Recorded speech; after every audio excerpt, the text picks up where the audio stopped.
Hey, you guys. This is going to be kind of weird. This is going to be kind of weird because I'm physically sitting outside. That wasn't pretty.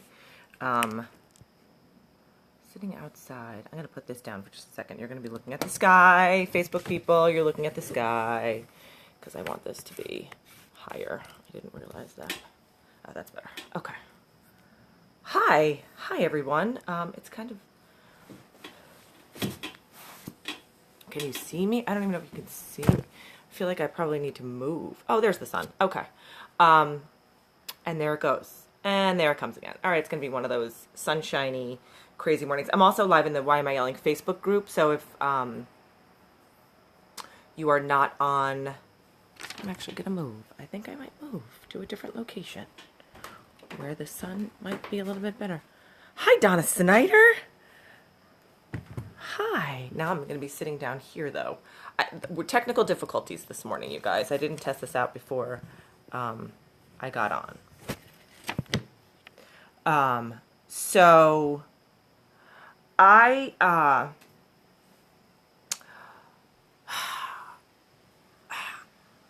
saw this story, and I'm sure, a lot of you have, because, we all read social media and we all read Facebook and all that kind of stuff.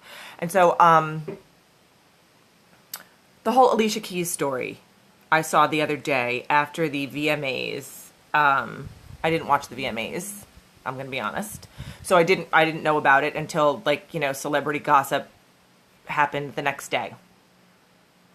And the uproar about her not wearing makeup to the VMAs was so ridiculous that I thought the other day, you know what, I should do a scope about it because, it's kind of important. And it goes along with the theme of Back to You because, we're empowering women here, and we are talking about how beautiful we are in so many ways other than just our physical appearance, right? As I sit here and play with my hair that definitely needs to be dyed. So you can totally tell that I need a trip to the salon, which is happening next week when I go back to New York City. But until then, you're going to have to deal with my gray hair roots because I'm an old lady. But I feel like it's important to talk about on a natural, organic, non-celebrity, everyday, regular girl level, like me. So I'm talking to two screens at the same time. So here's my other screen. So if I'm going back and forth, I apologize. The idea that, listen, I love makeup just as much as the next person. I can stand for hours in a MAC store, in a Sephora, in an Ulta, or at a makeup counter in a department store. I can hang out there for hours looking at products, eyeshadow, mascara, eyeliner, all of it. I am crazy about makeup. There was a time that I probably would not have left the house without it. And that's the not so distant past, right? I mean, I would go to work every day. I'd put my makeup on to go to work.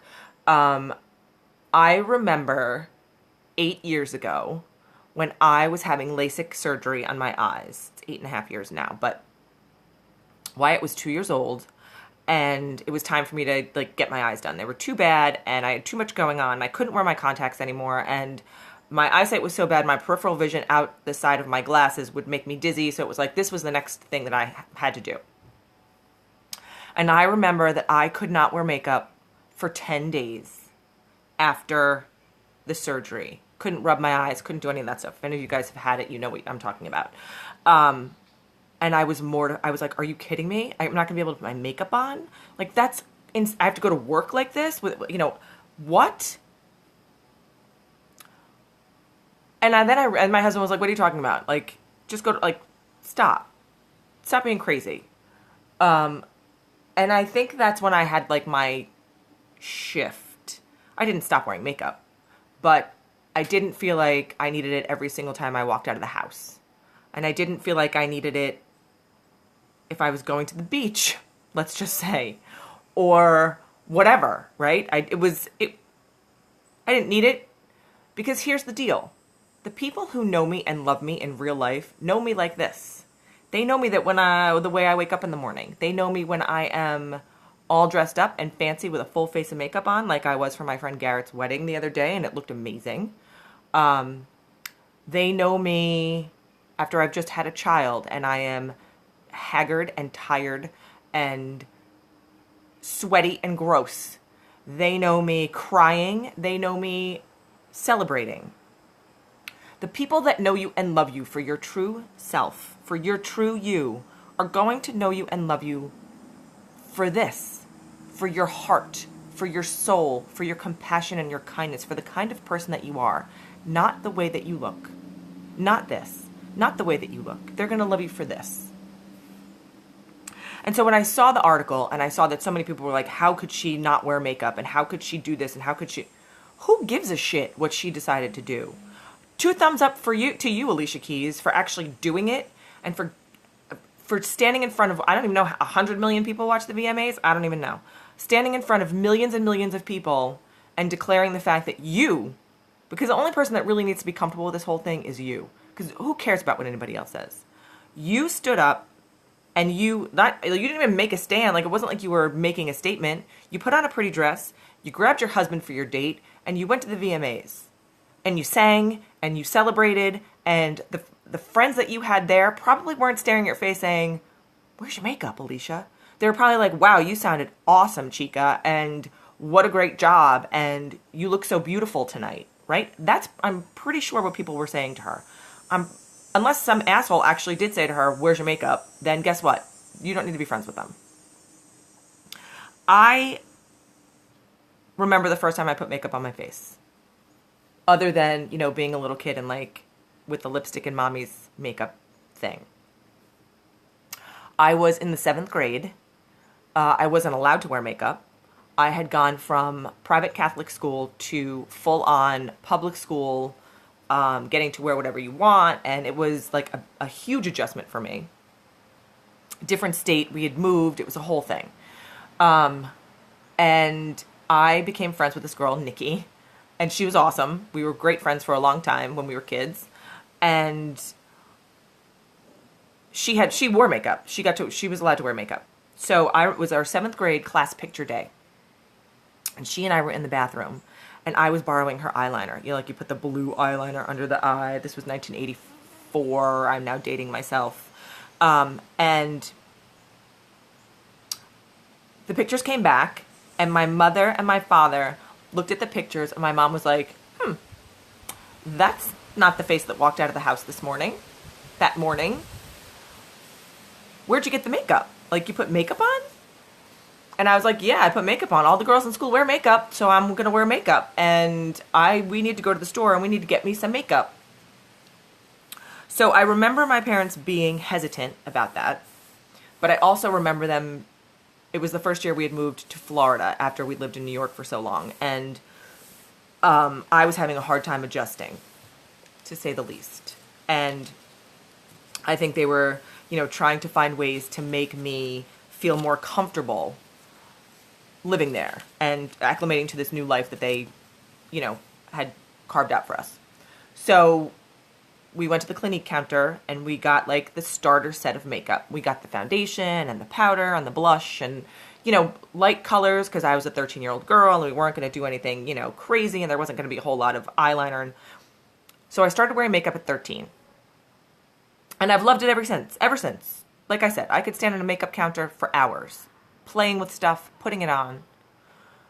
But it's only really been in the last 8 or probably 5 or however many years that Elias has been on this earth, 4.5, that I just kind of threw caution to the wind and have been like, screw it. You know what? This is me. And if you can't accept me for me, how I look, then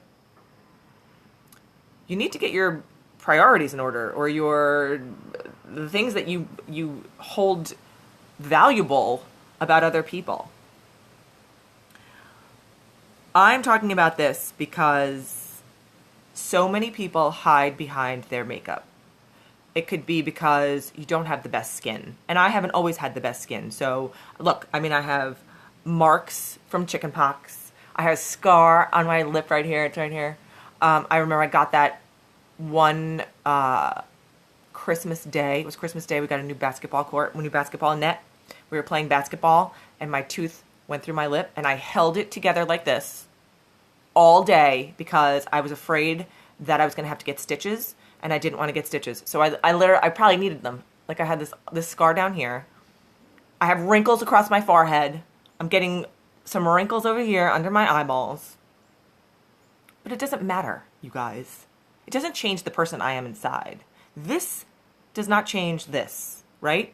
And I feel like there are so many women out there, young women, teenagers, girls, who feel like because of what other people think and what society sometimes dictates with the cosmetic ads and the way you're supposed to look and how girls are supposed to act and all that other junk,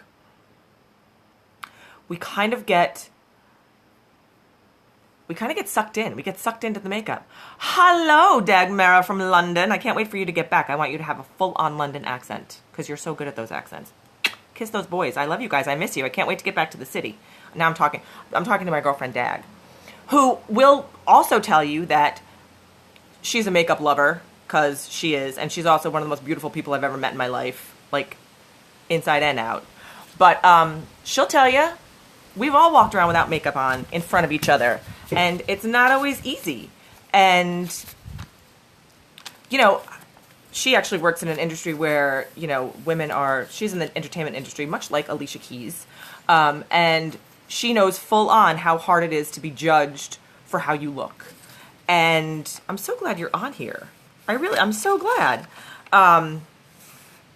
And she will probably tell you that it doesn't fucking matter. Because it doesn't. It doesn't matter how you look. It matters how you act. It matters how you feel about yourself. It matters how the people that you choose to be around and to surround yourself with accept you for who you are.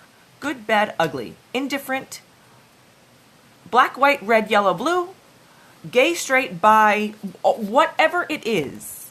Make sure that you are surrounding yourselves with people who are supportive of you for who you are, not for how you look.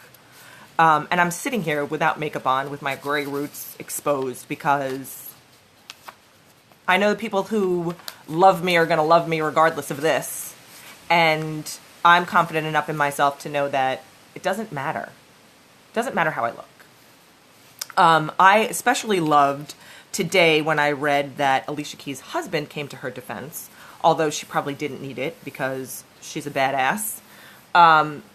Because, you know, so many women are concerned about how they think their husbands want them to look. And will look a certain way and act a certain way and be a certain way. And if you're not that way, then what happens? I'm pretty sure that my husband does not care. In fact, I know he does not care if I have makeup on or if I don't. In fact, he probably would rather that I don't because he hates to get lipstick on his mouth. He hates, like, he does not care. And that's the kind of person that you want to be with. That's the kind of person you want to have support from. Like, when her husband came up and was just like, dudes, you guys have a problem. If you seriously think this is a thing, her putting on makeup for an award show and not putting on makeup for an award show, then you have, hi, Amy Moylan, how are you? You have way bigger problems.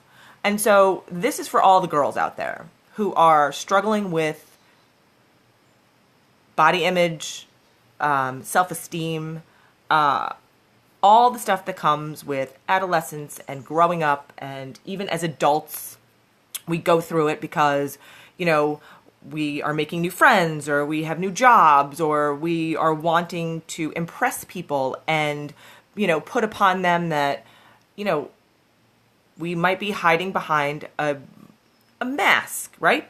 Makeup can be considered a mask if you want to do it that way. You are beautiful regardless of what you put on your face. Everyone is beautiful for their own different reason, right? Some people are aesthetically beautiful. Some people are, everybody is aesthetically beautiful. We're all just everyone's different. And that's what makes us all beautiful. Our differences, not our similarities, our differences. And so if you're a girl who's struggling with, you know, making a decision, and it comes down to your self-esteem and, you know, having the courage to do something, just fucking do it. Because the people who are going to support you are going to support you, and they're going to be your people for the rest of your life, hopefully. And the people who aren't, they don't really matter. Don't let anybody ever dull your sparkle. I saw that somewhere and I was like, oh my God, I need to have that on my wall or some shit, because I think that's like an awesome thing to say. So that's today. So back to you day 2 in Why Am I Yelling Land is all about you being your true authentic self, because that's the best version of you. And that is right. Right. You're right, Dag. Read what Dag just wrote. Get into the Why Am I Yelling Facebook group and watch this and read what Dag just wrote. Back to You Day is all about you being your true authentic self. To you, most importantly, right? Be you for you. And then that will just express to everybody else around you. It's that easy. It's not hard. It's that easy. So join us in the Why Am I Yelling Facebook group, because there's a lot of really beautiful women in there with or without their makeup on. And go out and conquer the world as your true authentic self, because you owe it to you to do that. And you owe it to nobody else but you. And everyone else will love you just because of who you are. Have an awesome day, you guys. It is Friday. It is our last Friday at the lake, which is kind of bittersweet for me, but I'm ready to get back to the city and get my hair done and, you know, do all the stuff like go back to school and see our New York City friends. And we're ready. We're ready to come home. And it's the last Friday that we have to pick Will up at the train. So we're looking forward to seeing Daddy for the long weekend. So have a great day. Have a great weekend. If I don't hop on, you'll know that I'm on the lake or sopping it up with all of our friends from up here, because we're not going to see them for a few weeks until we come back. And I will see you back here next week. I love you guys so much. Thank you for watching, and go out there and be you. Mwah. Bye. I love you, Daggy. I'll see you when you get home.